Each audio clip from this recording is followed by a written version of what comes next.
cruches pleines et il doit remplir les cruches vides. Et dans le fond, qu'est-ce que c'est qu'un examen? C'est de vérifier si la cruche a bien été remplie.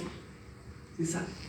On n'est pas du tout c'est vraiment ce modèle-là, et qu'on peut rapprocher aussi de la métaphore platonicienne de la caverne que vous connaissez sûrement.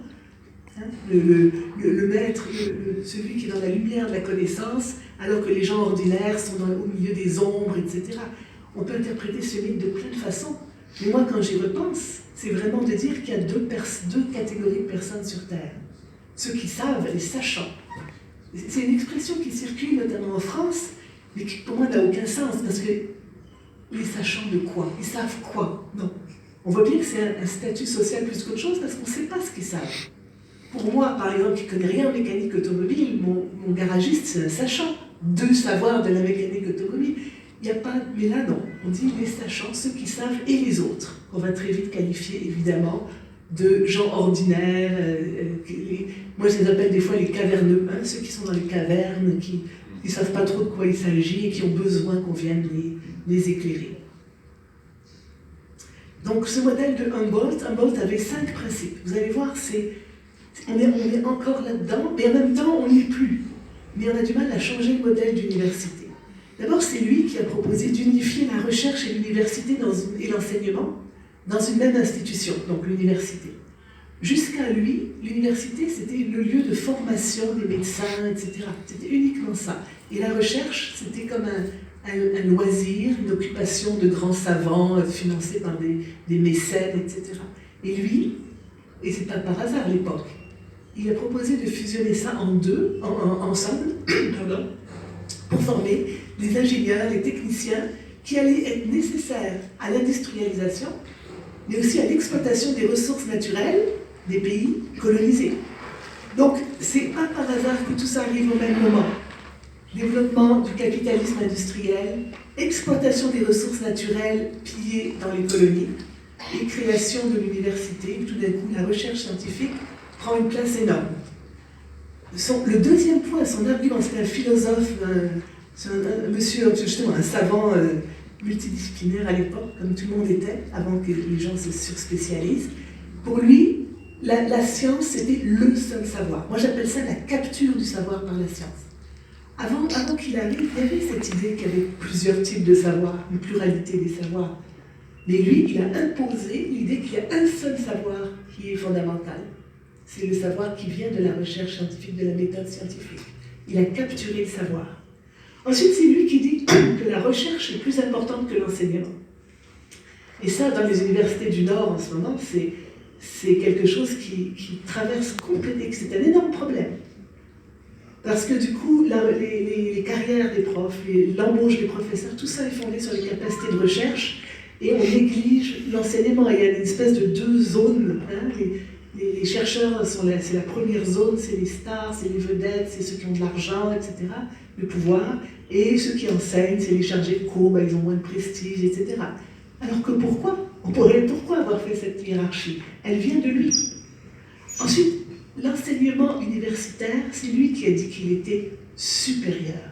Et quand on y pense, là, l'école, on dit, elle est primaire, moins importante. Donc il a imposé un système de valeurs. Mais pourquoi est-ce que l'enseignement universitaire serait supérieur? Alors que l'enseignement de base pour tout le monde, on pourrait très bien dire que c'est ça qui est le plus important, qui devrait être l'enseignement supérieur. Et ce vocabulaire, hein, enseignement supérieur, il est toujours là, tellement présent dans toutes nos institutions actuellement. Même en Suisse, je ne sais pas si vous connaissez, en Suisse, c'est très drôle, leurs écoles, c'est toujours des hautes écoles. Je dis, est-ce que vous avez des basses écoles? Je les fais rire, ils ne s'en rendent pas compte, tellement ils sont habitués à parler tout le temps de hautes écoles. À Paris, l'école des hautes études, toujours vers le haut.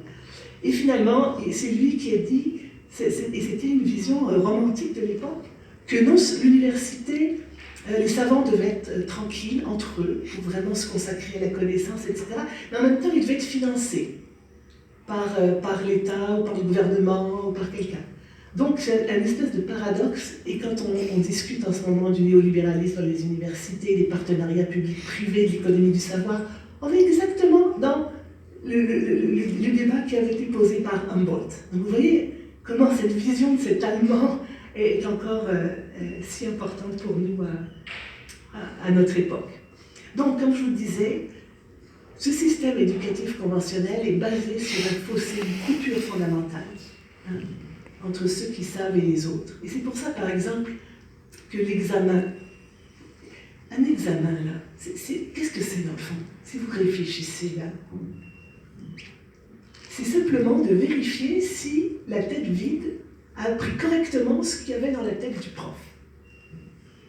Mais si la tête en question n'est pas vide, si elle a d'autres savoirs, une autre façon de comprendre les choses, si elle pense un peu différemment, qu'est-ce qui va arriver? Elle n'aura pas une bonne note. Elle aura une aussi mauvaise note que celui qui n'a même pas fait l'effort de réfléchir. Merci. Donc tout ça, c'est cette tradition des cours magistraux. Je ne sais pas comment c'est au Maroc, je ne connais pas assez, mais je sais que dans l'Afrique francophone subsaharienne, qui nourrit vraiment toute la réflexion, le cours magistral et l'examen, c'est incontournable. Incontournable. Moi, on peut en discuter si vous voulez, mais j'ai aboli complètement les examens dans mon enseignement. Pas d'examen. Je donne des notes, mais seulement sur les travaux personnels des étudiants. Et je leur dis, et ça les fait rire toujours, parce que même dans les pays du Nord, ils sont formatés comme ça, je leur dis, j'ai aucune envie que vous me répétiez dans l'examen tout ce que j'ai passé à vous dire, parce que je le sais. J'ai pas envie de relire des choses que je vous ai crachées, puis vous allez le dire forcément moins bien que moi, parce que vous maîtrisez moins que moi. Je veux apprendre de vous, de vos idées, de vos exemples, des liens que vous faites. Et donc, c'est bien plus intéressant comme ça pour moi. Après, j'utilise des exemples qui me donnent. Souvent, je les réutilise dans mon enseignement qui évolue, qui s'améliore sans cesse. Donc, ce système d'enseignement produit des esprits normalisés, dans le fond, dociles. Puis après, on voudrait tout à coup au doctorat qu'ils fassent preuve d'originalité. Alors que tout le monde a été formaté constamment à appliquer les mêmes modèles pour ne pas déroger.